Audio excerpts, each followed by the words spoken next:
வணக்கம். இன்று நாம் புதிய அதிகாரத்தை காண இருக்கிறோம். இடனறிதல். இடன் என்றால் இடம். அரசியலை பொறுத்தவரை பகைவர்களை எதிர்க்க வேண்டும், போரிட வேண்டும் என்றால் அவர்களுடைய இடம் எது என்பதை முதலில் நாம் கணித்து கொள்ள வேண்டும். ஏன்னா சில அரசர்களுக்கு மலை இடமாக அமையும், சிலருக்கு கடல் இருக்கும், சிலருக்கு நிலம் இருக்கும். இது மாதிரி அரண்மனை, பெரிய அரணாக இருக்கும், பாதுகாப்பான அரணாக இருக்கும். இதெல்லாம் அவங்க இருக்கக்கூடிய இடங்கள். அவர்களுடைய இடங்களை நாம் என்ன செய்ய வேண்டும்? மிகச்சரியாக கணிக்க வேண்டும். முதல்ல அதுதான் முக்கியம். இந்த இடனறிதல்ங்கிறது அரசியலில், பொருட்பாலில் அங்கவியல் அப்படின்னு ஒன்று. அங்கம்னா பகுதிகள். ஒரு அரசன் அரசாங்கத்தை நடத்த வேண்டும் என்றால் பல்வேறு கூறுகள் இருக்குது இல்லை, துறைன்னு நம்ம இப்போல்லாம் சொல்கிறோம் இல்லையா, அதை தான் அங்கம்னு சொல்கிறாங்க. அங்கவியல். அதில் இடனறிதலும் ஒன்று. இடம் என்பது ஒரு பகுதி. காலமறிதல், வலியறிதல் மாதிரி இது ஒரு பகுதியாகும். இதில் இடம் என்பது மிக முக்கியமாக கருதப்படுகிறது. ஏன் முக்கியம்?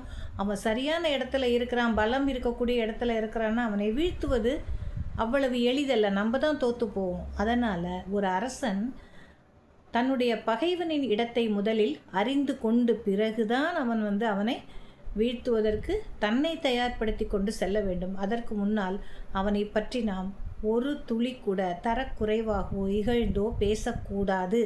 அவனை தரமில்லை என்று எடை போட்டு விடாதே அப்படிங்கிறார். குறளை பார்த்துருமா? தொடங்கற்க எவ்வினையும்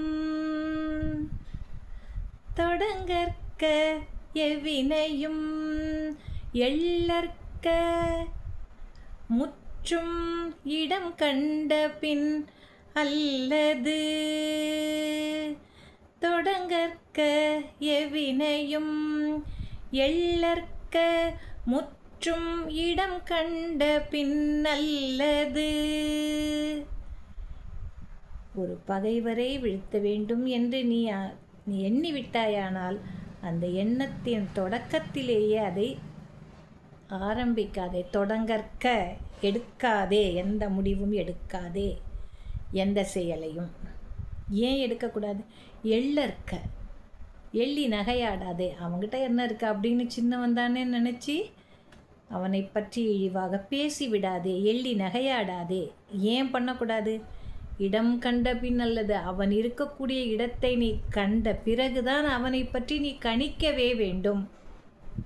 அவருடைய இடம் எப்படிப்பட்டது? செல்வாக்கானதா, செல்வாக்கு இல்லையா, தாக்கு பிடிக்க முடியுமா, படைபலம் என்ன, எந்த இடத்தில் இருக்கிறார்கள், இது எல்லாம் கணித்து அந்த இடத்துக்கு நம்ம போனால் நாம் ஜெயிக்க முடியுமா? அதுவும் இருக்கு இல்லையா?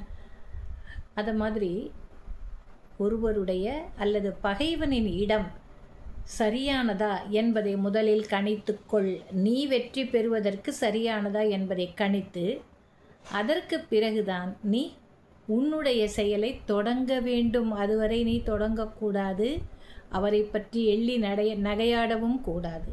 இதே தான் நமக்கும். எல்லாருக்கும் எதிரிகள் இருப்பார்கள், தெரிந்தோ தெரியாமலோ. மறைமுக எதிரிகள் இருக்கலாம், தவறில்லை, எல்லாத்துலேயும் இருக்குதான். அப்போ அவர்களுடைய இடத்தை நாம் அறிந்து அவங்க எந்த இடத்துல பலசாலியாக இருக்காங்க, எந்த இடத்துல பலகீனமார்கள் என்பதை அறிந்து நாம் செயல்பட்டால் நாம் ஜெயித்து விடலாம் அல்லது வென்று விடலாம் என்கிறது இந்த குறள். நாளை அடுத்த குறளில் நாம் சந்திக்கலாம். நன்றியோடு இன்று விடைபெறும் உங்கள் சகோதரி மணிமேகலை.